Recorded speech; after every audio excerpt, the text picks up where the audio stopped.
Et là, il s'ennuie, donc il intègre le cabinet du ministre des Finances, Édouard Balladur, et puis des fonctions à la Cour des comptes aussi. Vous avez fait des rapports pour la Cour des comptes, voilà. Donc, Commissaire général du plan, mission spéciale pour le gouvernement, voilà, une carrière de haut fonctionnaire. Et puis au fil des ans, se dessine une œuvre et un intérêt particulier pour la géopolitique et la géostratégie. Et c'est à l'occasion d'ailleurs de ce parcours que moi je vous ai découvert à la télévision, comme beaucoup, sur LCI, sur Arte. Et j'étais vraiment très impressionné par vos analyses, notamment sur la crise actuelle entre l'Ukraine et la Russie. Et puis, regardant, après, en cherchant un petit peu sur Google, comme je suis curieux, je découvre que vous avez des origines plus que juives. Et donc, on s'est dit, mais on va vraiment l'intégrer à notre salon du livre des mondes juifs pour qu'il nous parle un peu de la situation géopolitique actuelle. Mais alors, donc, avant de rentrer dans le vif du sujet de la guerre, aussi bien du conflit israélo-palestinien que du conflit ukraino-russe, j'aurais une petite question à vous poser. Vous savez, je ne sais pas si vous connaissez George Steiner, il dit qu'une des raisons de l'antisémitisme, c'est que les Juifs ont trop duré. On est là depuis trop longtemps et on ennuie les gens, on ennuie le monde. On en a marre de nous. Voilà, ça a assez duré cette affaire. Et je me demandais, constatant comme vous, après 70 ans de paix quand même assez relatif, s'il n'y a pas finalement un ennui à l'égard de la paix, et car j'entends ce fameux oxymore, tiens, il nous faudrait une bonne guerre. Est-ce que vous pensez de cette question, bon, qui est peut-être un peu basique, mais est-ce que finalement il n'y a pas un ennui humain, une lassitude, à une sorte de monotonie, où il ne se passe rien et on a besoin d'un peu d'hubris face à 70 ans ou 80 ans de decay? Alors, merci beaucoup pour cette question provocante. Alors, que d'une certaine manière, je vais retourner. Moi, j'ai surtout l'impression qu'aujourd'hui, les dirigeants occidentaux, ou la plupart des dirigeants occidentaux, en Europe, aux États-Unis, au Canada, etc., en fait, ne veulent pas voir la guerre. Et que leur ennui, entre guillemets, ou l'ennui que certains peuvent susciter, y compris parfois des juifs, comme moi, comme d'autres, c'est qu'ils ont en eux, la conscience de la guerre, la conscience du mal, la conscience du crime, la conscience de la fragilité, la conscience de la destruction. Et c'est quelque chose auquel j'ai été personnellement affronté.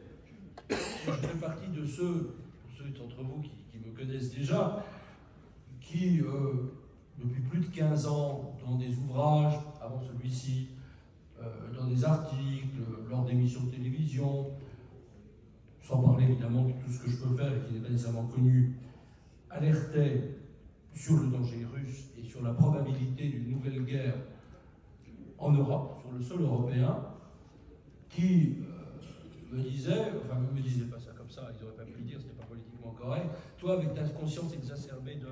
etc., c'est pas possible que tu nous dises des choses comme ça. Et moi je ne prétendais pas du tout voir, je dirais, dans la boule de cristal, ou le marc de café, je n'avais pas du tout un quelconque don de voyant. D'ailleurs, cette guerre, je la voyais venir. Mais évidemment, je ne pouvais absolument pas dire quand exactement, selon quelle modalité, précisément, elle allait survenir. Personne, d'ailleurs, ne peut faire ça. Mais je voyais effectivement cette course à l'abîme, en particulier du côté du régime russe, mais sur la guerre, on pourra parler aussi, parce que je voyais cette indifférence à un certain nombre de signes. Je me rappellerai même toujours encore une discussion avec Jacques Delors, c'était début des années 2000, il y avait Jacques Delors et Pascal Lamy, et puis Jacques Delors me dit, Nicolas, mais vous n'arrêtez pas, vous, de parler de guerre. Et je lui disais, Monsieur le Président, je parle de guerre parce que je la vois. Vous, votre projet pour l'Europe, il est tourné vers la paix, et heureusement, c'est un projet que j'approuve, je suis complètement avec vous. Mais nous devons voir la réalité. Et puis là, Pascal Lamy, je me souviens, se rajouter, il avait dit, mais toi, Nicolas, tu tu raisonnes toujours en termes diplomatiques, ce qui mène le monde, c'est l'économie, et l'économie va faire que finalement tout va converger, que les puissances vont s'allier les unes avec les autres. Moi je dis, Pascal, non, c'est pas comme ça que les choses se passent. Et voilà, je pourrais vous raconter 10 discussions comme ça, de même type, avec des dirigeants français, avec des responsables américains aussi, avec des Allemands également. Il y a cette incompréhension. Et donc pour moi, ce n'est pas une fatigue de la paix, mais c'est la méconnaissance de la guerre. C'est plutôt la fatigue du crime. On ne veut pas voir ce crime. Et si j'ai intitulé ce livre, justement, pas seulement notre guerre, mais en dessous, le crime et l'oubli, c'est pour voir pourquoi il y a eu cet oubli fondamental du crime. Et cet oubli du crime, il me paraît très révélateur de cette période actuelle. Je vous donnerai un exemple, Poutine en particulier, c'est pas le seul criminel, mais disons qu'avec Béchir au Soudan et Bachar el-Assad en Syrie, ça fait partie des 3 plus grands criminels contre l'humanité du XXIe siècle. Ça de manière indubitable, en tout cas en termes statistiques. Pas d'autres, les gens du Hamas, l'Iran, etc. On pourra revenir là-dessus. Oui, mais en termes de nombre... Pardon ? Crime de masse. Crime de masse. Et moi, ce qui m'a beaucoup frappé, c'est de voir à un certain moment, je le dis d'ailleurs à l'actuel président, c'est souvent, je veux dire, il voit Poutine, il lui serre la main, il le tutoie, il lui tape sur l'épaule, voilà. Mais je lui ai dit, mais il faut que tu aies conscience, ce type-là que tu vois, eh bien, c'est un criminel de masse depuis 24 ans. Et que quand on a quelqu'un, ne serait-ce qu'en Syrie, je ne parle même pas de la Tchétchénie encore, 2000, mais en Syrie, qui après 2015-2016 tue volontairement, délibérément, plus de civils syriens, dont des enfants, des femmes, des hommes, au point d'ailleurs que c'est assez intéressant de voir qu'un certain nombre de photos de cette époque ont été mises en ligne par les réseaux sociaux, par les Palestiniens, en disant que c'était des crimes qui avaient été commis à Gaza. Bon, ça c'est une petite parenthèse dans l'histoire, si j'ose dire. Mais bon, je passe sur cette parenthèse. Mais des crimes monstrueux. Ils ont tué plus de civils que même Daesh en Syrie. Rien que Poutine, rien que les armées de Poutine. Donc on est sur quelque chose de massif. Et tout se passe comme si de rien n'était. Vous avez vu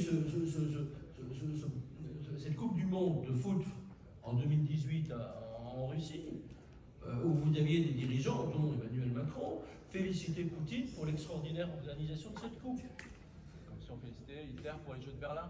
Voilà, exactement de la même... Voilà, je veux laisser la place à beaucoup d'autres questions, mais pour dire que pour moi, c'est tout cela qu'on n'a pas voulu voir, et on n'a pas voulu voir en quelque sorte que le crime, pour paraphraser une autre phrase connue, le crime est le message. Et alors, pourquoi vous pensez qu'il y a une telle cécité des dirigeants? Moi j'ai ma petite idée aussi, comme je crois qu'on se rejoint. En reprenant l'histoire, on a des gens extrêmement diplômés, je pense à Barack Obama qui a fait Harvard en droit, ce qui est une des filières les plus sélectives. Emmanuel Macron qui a fait aussi, il a raté Normal Sup, mais il est là. Hein. Bon, il a raté 2 fois Normal Sup, mais bon. Et est-ce que c'est parce qu'il y a la trace dans nos histoires, dans nos familles, de la guerre, et que dans d'autres familles, peut-être celle d'Obama ou celle de Macron, d'ailleurs, alors moi j'ai cherché sur Google, savoir ce que ses grands-parents avaient fait pendant la Seconde Guerre mondiale, et j'ai rien trouvé. J'ai même interrogé ChatGPT. Est-ce que vous croyez que c'est cette trace qui nous, voilà, dont nous sommes la trace également? Et puis alors, je pensais tout à l'heure, vous êtes un petit peu, quand ils vous disent, mais toi, Nicolas, sous-entendu, tu es un juif, et en plus, Ashkenaz. Et vous savez, chez les Ashkenaz, il y a ce qu'on appelle le Kvetcher, le type qui se plaint sans arrêt, qui est pessimiste surtout. Est-ce que c'est pas aussi sous-entendu un petit peu? Oui, il y a peut-être un peu de ça, mais vous savez, l'histoire, je pense, au début j'avais pensé effectivement intituler cette conférence « Le fil de l'histoire ». J'ai tout un chapitre dans ce livre où je retrace justement ce fil de l'histoire qui relie finalement le procès de Nuremberg au génocide commis contre les Ukrainiens, avant contre les Tchétchènes et les Syriens aussi, qui relie en quelque sorte Auschwitz et Mariupol. Pour moi, c'est cette continuité, mais effectivement, continuité que je ressens, bien sûr, en raison de ma propre histoire, parce que ma mère était résistante, mon père d'ailleurs aussi, mais ma mère a été en plus déportée à Ravensbrück. Elle n'en est par définition revenue, sinon elle ne serait pas là. Ma grand-mère, enfin, ma grand-mère, la sœur de ma grand-mère, pardon, elle n'est jamais revenue de Ravensbrück, d'Auschwitz. Une autre partie de ma famille, à peu près la même chose que je ne vais pas raconter ici, mais peu importe, enfin, je veux dire peu importe, parce que ce qui est important, c'est que de voir, et moi j'en vois, et c'est vraiment quelque chose qui est une question de conscience personnelle, et qui n'est pas uniquement d'ailleurs lié au judaïsme, je peux le dire. Moi je discute aussi avec des personnes qui sont protestantes, peut-être plus protestantes que catholiques, je ne sais pas, mais protestantes, parfois comme catholiques aussi, avec des musulmans que je connais, avec des athées bien sûr, comme moi qui suis un juif athée, et qui par leur propre travail d'intériorisation, de conscience, de sensibilité ou de conscience tragique de l'existence, qui peut venir d'une série d'autres événements, qui sont peut-être des événements personnels, qui ne sont pas nécessairement liés, je dirais, à la mémoire de la Shoah, peuvent ressentir cela exactement de la même manière. Mais la manière de... Enfin, comment est-ce qu'on est conscient de cela? On est conscient quand on ouvre la porte, en quelque sorte, de son esprit à la possibilité du crime. Et il y a à la fois, évidemment, des déterminants individuels, mais comme nous vivons dans une société, donc une société politique, vous avez aussi des déterminants politiques. Quand vous avez des dirigeants qui... Alors, je reviendrai sur mon hypothèse sur les dirigeants. Pour des tas de raisons, ne disent absolument pas ce qui se passe. Ne parlent pas, pour cette guerre qui dure sous forme de guerre totale d'extermination depuis un peu plus de 1000 jours maintenant, et sous forme de guerre, en fait, depuis plus de 3925 jours, puisque cette guerre, elle a commencé le 20 février 2014, il ne faut jamais l'oublier, mais qu'ils ne parlent pas de cela. Ils ne parlent pas du crime. Ils disent encore, ben, la France, enfin ils disent la même chose pour l'Allemagne, les États-Unis, etc. Nous ne sommes pas en guerre avec la Russie, même si la Russie nous fait la guerre. Si nous fait la guerre, je pourrais vous en donner 1000 exemples concrets, même si ce n'est pas le même type de guerre, heureusement, que celle que subissent tous les jours les Ukrainiens. Mais quand ils ne parlent pas de cela, qu'ils appellent Poutine, alors soit ils le tutoient, enfin pas un peu moins maintenant, soit ils l'appellent Monsieur le Président Poutine. Et pas le criminel de guerre Poutine, ce qu'il est en raison, on a peut-être l'occasion d'en parler, de la décision du 17 mars 2023 de la Cour pénale internationale. Ça pose un véritable problème. Et alors pourquoi? Alors peu importe, alors Obama, effectivement, le bilan d'Obama et malheureusement de Joe Biden en termes de politique internationale était déjà désastreux. Les deux sont des hommes honnêtes, ce ne sont pas des mauvais boucs, comme on dit, ce ne sont pas des méchants, mais le bilan est désastreux. Je vais me permettre de parler de celui du président français ou d'autres. Mais toujours est-il que je pense qu'il y a une manière, et j'essaie de retracer cela d'ailleurs assez longuement dans le livre, il y a une manière pour les dirigeants de ne pas affronter la question de la radicalité du mal. Radicalité du mal, avec la manifestation qui est l'absoluité du crime, bien sûr, le caractère de guerre totale, le caractère de guerre d'extermination, parce que honnêtement, si Poutine pouvait le faire, il irait jusqu'au bout de l'extermination du peuple ukrainien, de la même manière que Hitler voulait vraiment mettre en œuvre, concrètement et physiquement, la solution finale. On est vraiment dans le même registre, d'ailleurs, il y a une série de discours que j'analyse, on s'aperçoit que les registres en fait de Hitler et le registre du discours de Poutine sont extraordinairement similaires finalement. Et ça, on refuse de le voir. C'est-à-dire qu'on veut toujours avoir une pensée en quelque sorte de limiter des relations internationales. Comme si, vous savez le fameux proverbe, quand on n'a qu'un marteau, tous les problèmes ressemblent à des clous. Et donc ils ont un marteau qui s'appelle diplomatie, qui ressemble à une sorte de cadre, disant mais finalement on peut négocier, il faut toujours négocier, on peut toujours trouver un accord, etc. Sauf qu'il y a, et c'est le cas heureusement, dans un très grand nombre, sinon dans le plus grand nombre, de conflits à travers le monde. Mais il y a toujours des moments où il n'y a plus de possibilité de négociation. Est-ce qu'on pouvait négocier avec Hitler ou avec le Japon impérial? Non. Il fallait passer par la capitulation.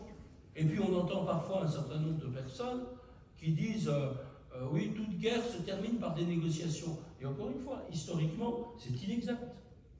Et il y a des guerres qui ne doivent pas se terminer par des négociations. Parce que dans ce cas-là, ça veut dire, et je pense que c'est aussi un des enjeux de cette guerre-là, c'est-à-dire que si nous commençons à céder, nous augmentons notre seuil de tolérance pour le mal radical. C'est-à-dire qu'on dit qu'on peut avoir une violation massive de toutes les règles du droit international, du droit des frontières, puisque c'est quand même la première révision par la force en Europe hors période de guerre, à quoi on a assisté avec l'annexion illégale de la Crimée en 2014. La première depuis l'annexion des Sudètes par Hitler. Il n'y a pas d'autre cas entre les deux, entre les opérations allemandes pendant la guerre, à proprement parler. Bon, on accepte ça. On accepte que les crimes soient impunis. Mais encore une fois, pas quelques crimes. Parce que vous avez aussi ce discours totalement faux qui dit c'est la guerre, ah la guerre c'est triste, la guerre c'est moche, la guerre c'est tragique. Ce genre de banalité insipide. Toute guerre n'est pas égale à toute autre. Il y a des guerres justes? Alors, pas uniquement sur ce plan-là, oui, il y a des guerres justes, parce que, vous savez, justement, c'est une chose que me racontait maman, c'est que quand elles étaient dans la résistance, avec les risques évidemment qu'elles savaient, combien ne sont pas revenus, mais elle me disait, mais tu sais, mes compagnes et moi-même, nous savions une seule chose, c'est que nous combattions le mal absolu. Et je pense qu'il y a des moments où quand on combat vraiment le mal absolu, il y a beaucoup d'autres figures de ce mal absolu. On peut après toujours discuter des moyens, c'est un autre sujet. Mais on est effectivement dans une forme de justice. Alors moi il y a une autre chose, parce que je me pense que c'est incomplètement répondu à une petite question d'avant, sur la question effectivement du rapport avec le judaïsme. Je pense qu'effectivement, ça c'est une conscience personnelle que je dis devant vous, mais je ne le dirai certainement pas dans un média entre nous. On est entre nous. Je pense effectivement que comme juif, on a un devoir particulier. On a un devoir particulier, je pense, parce qu'il y a la loi, qu'on soit d'ailleurs croyant ou pas croyant, il y a une forme d'existence de la loi qui nous impose de dénoncer le mal. Il y a une sorte d'obligation, je pense, que nous devons effectivement à la loi, mais que nous devons aussi à l'histoire qui nous a fait tels que nous sommes. Que nous devons respecter la justice, que nous devons toujours être du côté de la justice. Et moi, je m'inquiète aussi parfois, je l'ai dit clairement, quand je vois, je pourrais désigner des noms, certains sont pas peu connus, un certain nombre de juifs en France qui prennent le parti adverse et qui sont du côté de l'agresseur, qui sont du côté du criminel. Vous en avez trop dit ou pas assez là? Vous retrouvez certaines personnes sur les médias, il y en a un en particulier qui porte un nom connu, en raison du nom de ses parents, honorable, voilà, et qui fait des choses qui sont, à mon avis, contradictoires par rapport à la loi fondamentale qui devrait être la nôtre. Déjà, je le dis de manière extrêmement sévère, c'est-à-dire que j'accepte d'une certaine manière, disons, l'abstention ou une forme de soi-disant neutralité de certains. Je trouve que si l'on respecte cette tradition, en tout cas qui n'est pas du tout religieuse, hein, d'ailleurs, qui m'a été inculquée, il y a un moment où le silence n'est pas possible. Moi j'ai toujours raisonné comme ça, d'ailleurs en pensant à quelle aurait été la réaction de ma mère, celle de mon père d'ailleurs aussi, sur certains événements. J'ai toujours dit qu'évidemment, qu'est-ce qu'ils sont plus là, qu'est-ce qu'ils auraient fait, qu'est-ce qu'ils auraient dit. Et je sais que c'est ce devoir de justice qui à un certain moment guide tout cela, mais qui est aussi un devoir aussi de solidarité, d'ouverture au monde. Moi je sais qu'il y avait toujours une petite histoire, mais qui est un peu différente, mais pour vous dire le devoir de justice. Il y a l'histoire souvent que me racontait maman quand elle me disait qu'elle avait été un peu traumatisée d'ailleurs par son père quand elle était petite fille. C'est que Mes grands-parents étaient très riches, très très riches. Ils sont devenus plus pauvres après la guerre. C'est la raison pour ça. Mais bon. Polonais, hein, je crois. D'origine. Mais après, diamantaire à Anvers, c'est ça. Et donc, un jour, mon grand-père, qui était un des principaux financiers du Bund, par ailleurs, et voyait devant la maison, la belle maison qu'ils avaient, une petite mendiante tzigane dépanée. Et mon grand-père a dit à maman, tu as une poupée, tu la lui donnes. Et je pense que, et je sais que c'était, pour que maman la raconte après, c'était un peu un souvenir traumatique, d'une certaine manière. Mais je trouve que ça décrit assez bien, d'une certaine manière, un certain sens du devoir par rapport ou de solidarité. Celui qui est en face de nous l'aidons, nous ne l'aidons pas, nous pouvons être coupables de ne pas l'aider, mais peut-être que nous en sentirons un sentiment de culpabilité si nous ne le faisons pas, personne ne sait comment nous réagissons, personne, certainement pas moi, avons toujours été toujours innocents, ou voilà, on n'a pas toujours fait le devoir que peut-être que nous aurions dû le faire, mais au moins que nous ayons cette conscience, et que quand nous pouvons faire quelque chose, quand nous connaissons quelque chose, quand nous savons, quand nous observons, essayer effectivement de dire, justement, et je pense que c'est ce que j'ai voulu dire, là il y a des tas de choses très concrètes, très pratiques, sur les grands concepts des relations internationales, sur ce qu'est l'Ukraine, sur l'idéologie russe, sur aussi l'antisémitisme russe, qui est une composante à part entière du régime de Poutine. Voilà. Je voudrais qu'on aille un peu plus loin d'ailleurs. Alors, juste sur la générosité de votre grand-père, c'est quand vous savez qu'en hébreu, l'offrande c'est la tzedaka, et ça va avec la justice en fait. C'est le même mot, tzaddik. Et c'est rétablir l'ordre. Oui, aussi l'ordre. C'est rétablir l'ordre également. Je voudrais qu'on aille plus loin. Bon, on dit Poutine, c'est un criminel, etc. Mais, alors moi, j'ai une question que en plus en tant que juif, je n'ai jamais compris. C'est je voudrais qu'on rentre dans la tête de Poutine.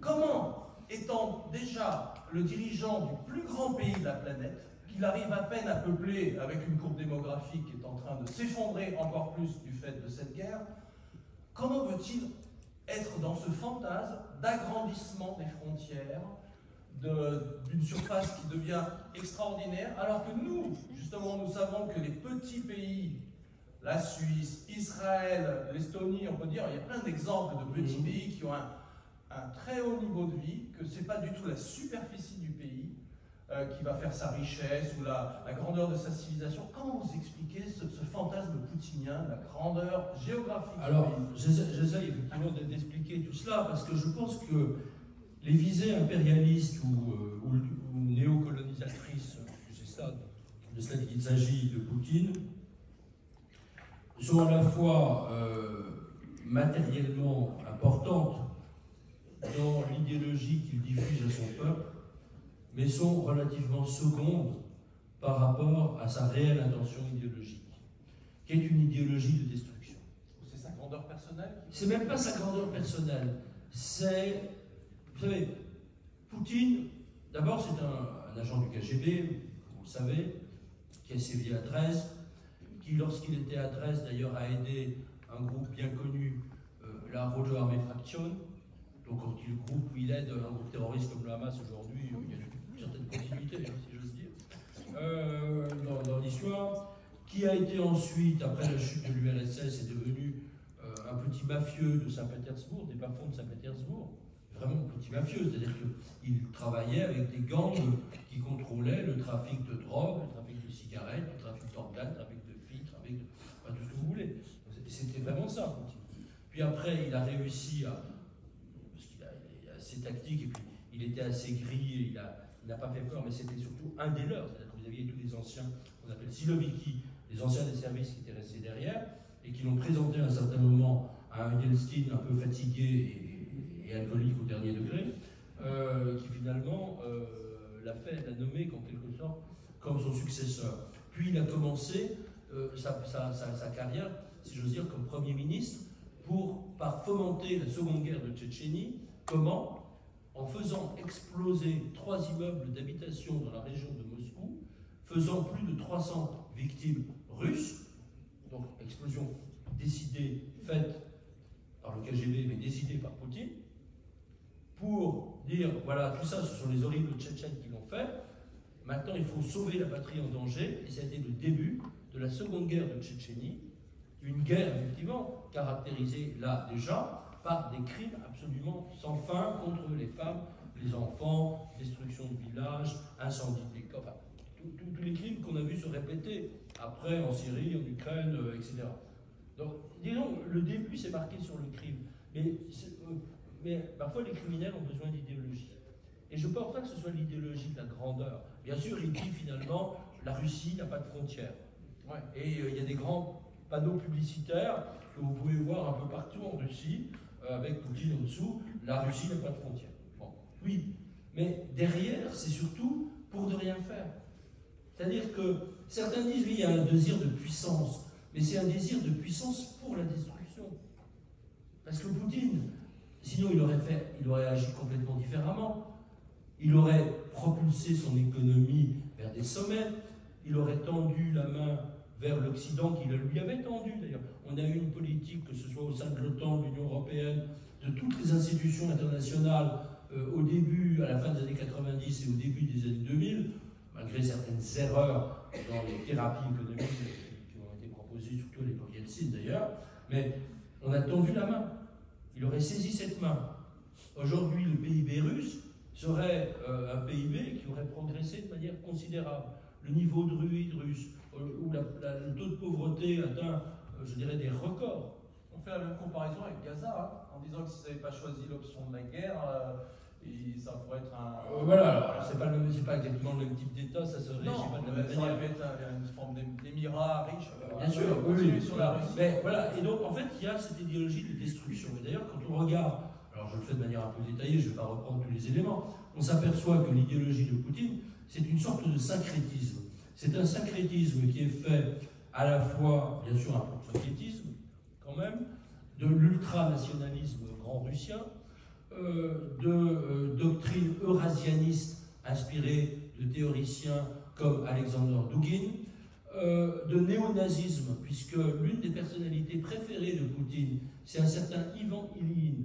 Ivan Ilyin, qui est mort en 54 ou 56, était un théoricien russe du nazisme, totalement antisémite, et l'un des premiers gestes que Poutine a fait quand il est retourné au pouvoir, c'est d'aller faire chercher les cendres de Ivan Ilyin, qui était, si ma mémoire est bonne, en Autriche, pour les rapatrier en Russie, et régulièrement, il va sur la nouvelle tombe d'Ivan Ilyin, lui rendre hommage, et il considère officiellement que c'est un des théoriciens les plus inspirés par lui.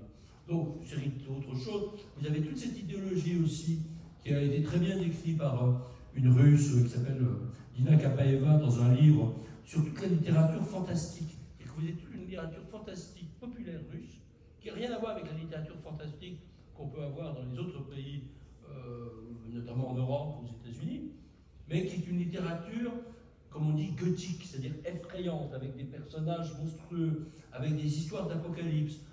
Et quand, par ailleurs, vous avez l'ancien président, ancien Premier ministre, Medvedev, qui, à propos de la menace nucléaire, ressort l'image des 4 cavaliers de la Potalie.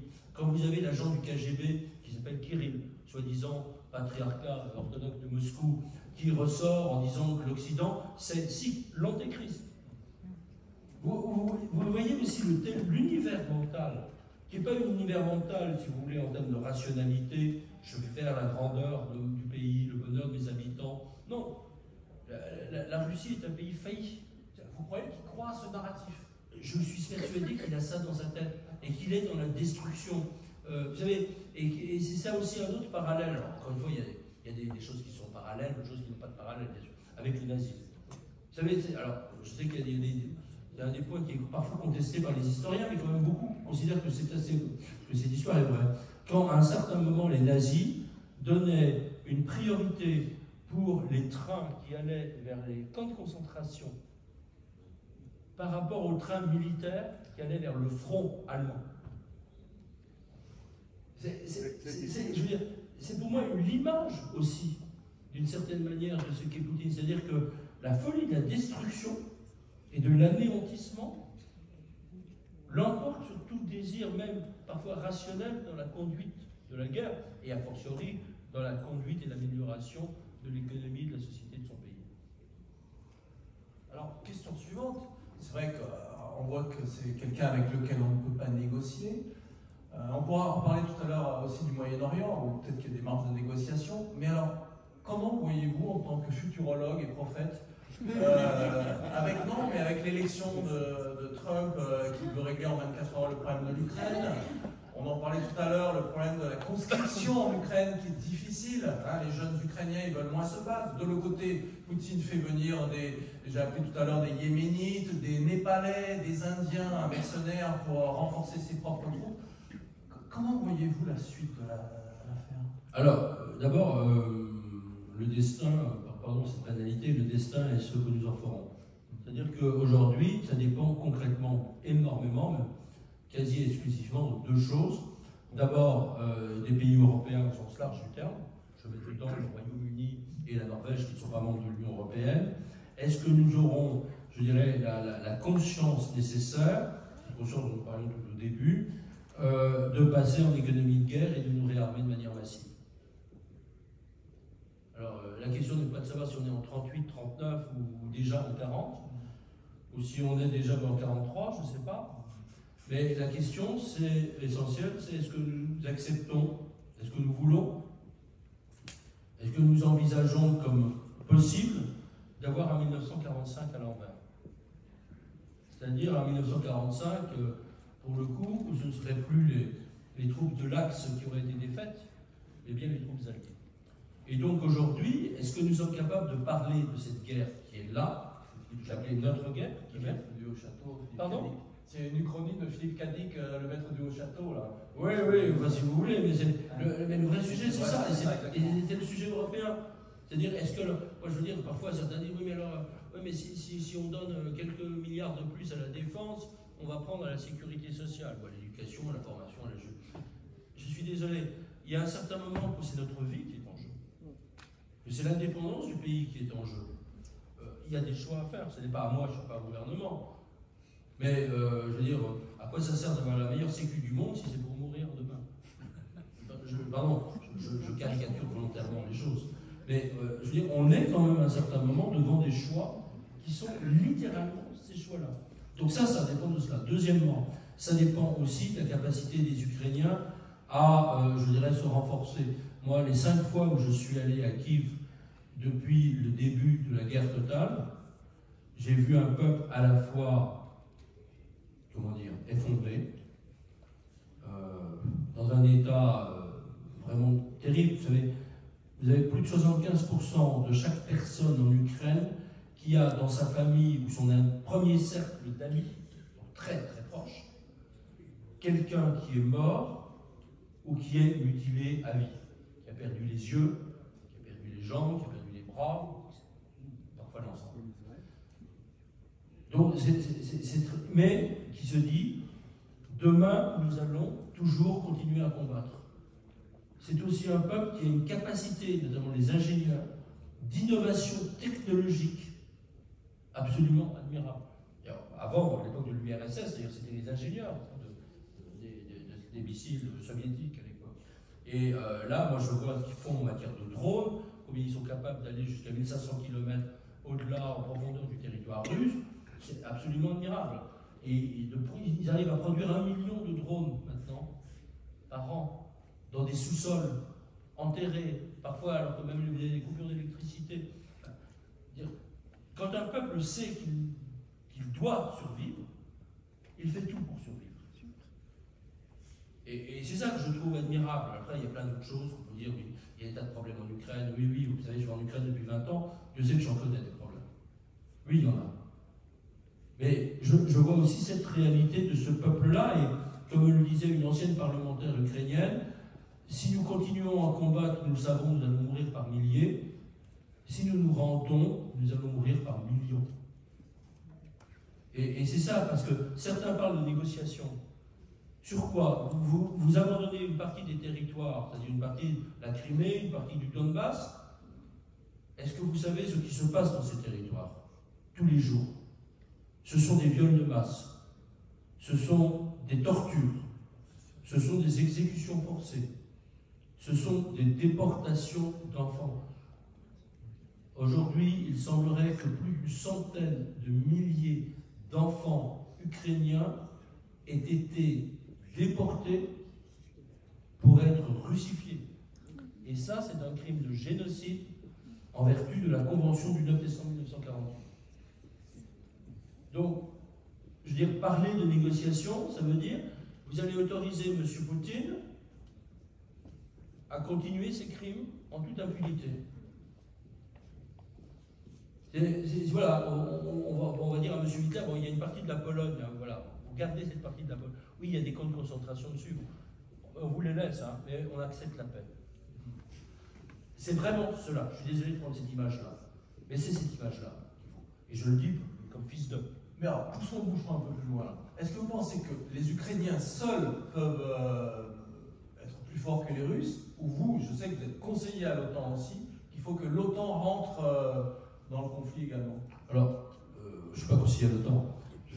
J'ai des amis à l'OTAN, je parle parfois devant les gens de l'OTAN, mais je ne suis pas conseiller à l'OTAN. Mais moi, je considère depuis le début, quand je dis depuis le début, c'est déjà depuis 2014, a fortiori depuis le 24 février 2022, que nous avons un devoir d'intervention. Je suis partie de ceux qui, dès le premier jour, sur toutes les chaînes de télé françaises, dans des articles, chaînes de télé aussi américaines ou autres, et dit, aujourd'hui, nous devons, d'une manière ou d'une autre, alors ça ne veut pas nécessairement dire en envoyant des fantassins, des armées de chars, je ne suis pas en train de rappeler une conscription massive, non, parce que ça ne sert à rien. Et je pense qu'à un certain moment, il faut intervenir. Je pense qu'il aurait fallu le faire depuis le début, qu'on aurait quand même sauvé des dizaines de milliers de morts. Je suis désolé, les gens ça compte, les victimes ça compte, les morts ça compte. On aurait sauvé des dizaines de milliers de vies, nous aurions accru notre sécurité, et cela nous aurait en plus coûté beaucoup moins cher. Plus nous attendons, plus cela va nous coûter cher. On parle beaucoup, par exemple, de la no-fly zone qui aurait dû être instaurée. Oui, on va pas envoyer des fantassins, mais une no-fly zone, ça on pouvait le faire. Bien sûr, ça c'était des hypothèses. Tout au début, après j'ai changé dans les hypothèses, à fur et à mesure que je donnais un certain nombre d'indications. Mais oui, la no-fly zone fait partie des choses que depuis le début, je ne suis pas le seul, je dirais, nous suggérons. Mais vous savez, la no-fly zone, moi je l'avais déjà suggéré sur la Syrie, en 2015-2016. Et on était quelques-uns, avec notamment un ancien général américain, Petraeus, quelques autres, etc., à dire il faut imposer une zone de non-survol. Et là, le prétexte que certains évoquent maintenant, je dis bien le prétexte, oulala, mais la Russie elle a des armes nucléaires, qu'est-ce qu'il ne veut pas nous faire? Je veux dire, là, en 2015-2016, personne ne voulait le faire. Enfin, en tout cas, les Américains, le seul qui avait voulu vraiment agir, et je lui rends hommage pour ça, en 2013, c'était lors des attaques chimiques de la Ghouta, c'était François Hollande. Je lui rends hommage pour ça, parce que c'était le seul à être résolu. Alors qu'Obama, je dirais, nous a lâché en pleine nature, que la Chambre des communes britanniques a dit niet. Voilà. Mais en 2015-2016, puisque les troupes russes sont arrivées sur le sol syrien à l'automne 2015, là, il y avait une nécessité d'intervenir. Et le fait qu'on ne soit pas intervenu, c'est apparu un signal comme finalement un signal « nous ne ferons rien ». Bien sûr, nous ne ferons rien, phrase célèbre de quelqu'un d'autre, qui n'a pu qu'encourager Poutine en 2014. De même que regardez le discours du 31 août 2021 de Joe Biden annonçant et justifiant le retrait des troupes d'Afghanistan, eh bien, c'était une invitation extraordinaire à Poutine de faire ce qu'il a fait, en plus d'autres éléments, le 24 février 2022. Le président fait alors je voudrais vous poser une dernière question, s'il me laisse le temps. On voit bien que pour les Ukrainiens, c'est une guerre existentielle. Votre parallèle avec Israël, ce que vous pensez en 5 minutes d'Israël et de cette guerre sur 7 fronts, qui pour certains est une guerre existentielle également. Mais, chaque région, chaque pays est différent. Je pense qu'on ne peut pas comparer ce que vivent les Ukrainiens à ce que vivent aujourd'hui les Israéliens, ni l'inverse. Bien sûr, mais cela dit sur la question, est-ce que c'est une guerre existentielle? Oui. Bien sûr que c'est une guerre existentielle. Aujourd'hui, Moi, c'est une chose que je dis depuis effectivement le début. Israël a un droit absolu à se défendre, bien sûr, contre des actes terroristes qui sont opérés, que ce soit par le Hamas, par le Hezbollah, etc. Point. Là-dessus, il n'y a pas de... Et que le 7 octobre, c'est encore une fois un acte terroriste, un pogrom, à mon avis, des crimes contre l'humanité massifs à tendance génocidaire. Je l'ai qualifié le premier jour comme ça. Je crois aussi, et je fais référence à ce que j'ai dit tout à l'heure, qu'il y a une obligation pour Israël, et précisément encore plus peut-être parce que c'est d'Israël, d'être totalement strict, rigoureux, implacable dans le respect de la loi internationale et de la justice. Et je trouve que c'est un vrai sujet de légitimité. J'étais allé en Israël la dernière fois, je ne suis pas retourné depuis le 7 octobre, mais j'y étais assez longuement en mai, juste avant, mai 2023, pour discuter avec des gens, y compris des gens de la Cour suprême à l'époque. Rappelez-vous, c'était quand même à ce moment-là, vous aviez quelques discussions, si j'ose dire, sur ces sujets. Et moi, j'étais extrêmement frappé de voir, effectivement, cette société se diviser là-dessus, qui continue à être divisée, qui est unie, bien sûr, pas dans la défense, et qui doit l'être. Et là-dessus, il n'y a pas de « mais » à avoir. Mais je pense que sur la question de l'obligation de la justice, sur le caractère d'irréprochabilité, sur l'état de droit, il y a un devoir. Parce que sinon, après, nous entrons dans un univers qui est celui de Trump, où finalement, vous n'avez plus de règles, vous n'avez plus de critères, vous n'avez plus d'aune à laquelle mesurer le bien et le mal, le juste et l'injuste. Et je crois que c'est très important de se dire, il y a à un certain moment une loi qui est toujours supérieure à l'État. L'État a un droit à une existence, enfin, la nation a un droit à une existence. Oui, mais la loi est ce qui s'impose à tous. Et là-dessus, je pense que nous avons pour intérêt, pour la légitimité d'Israël, dans la défense d'Israël, à défendre cela. Parce que sinon, croyez-moi, les actes de mauvaise foi contre Israël, les procès d'intention, les choses fausses, les récits qui ont déformé la réalité, oui, nous les connaissons tous. Mais ces récits prospéreront d'autant plus que la loi ne sera pas appliquée de manière totalement intangible. Je pourrais évidemment développer tout ça. Mais bon, Nicolas Tetzer, merci.